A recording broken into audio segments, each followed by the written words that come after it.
ఏదీ మొదలు పెట్టకూడదు. మొదలు పెడితే పూర్తి చేయకుండా వదలకూడదు. ఎక్కడికైనా ముగ్గురు వెళ్లాల్సొస్తే ముగ్గురు కలిసి ఇంటి గడప దాటకూడదని అంటారు.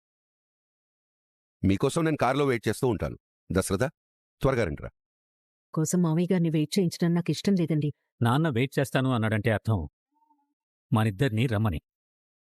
నేను రానండి. దీపక్ అమ్మానాన్నలుగా కూర్చొని కన్యాదానం చేయడం నీకిష్టం లేదు. కాని చివరికి ఒప్పుకున్నావు. నిన్ను బలవంతంగా ఒప్పించామని నా దగ్గర నాన్న బాధపడ్డాడు. నేను చాలా బాధపడ్డానండి. కొన్ని మీకు చెప్పుకోలేదంతే. ఇదంతా మనం ఎవరికోసం చేస్తున్నాం? అదైనా నువ్వు ఆలోచించాలి కదా. ఎదురు చూస్తుంటారు. ఒక రకంగా నాన్న రాకపోయినా పర్వాలేదు, మనం ఖచ్చితంగా వెళ్ళాలి.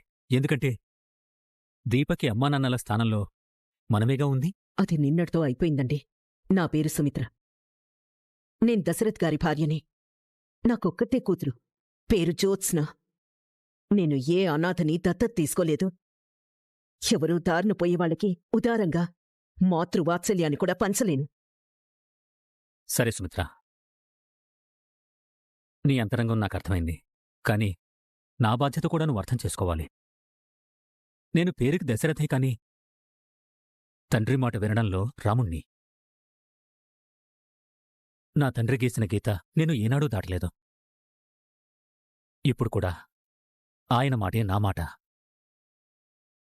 నువ్వు భర్త మాట వినడంలో సహనమూర్తి సీతలా ఉండాలని నేనన్ను. ఇన్నేళ్ల మన దాంపత్యంలో నీదో మాట నాదో మాట అని విభేదించుకున్న సందర్భాలు కూడా లేవు. ఇప్పుడు కూడా ఉండకూడదని కోరుకుంటున్నాను.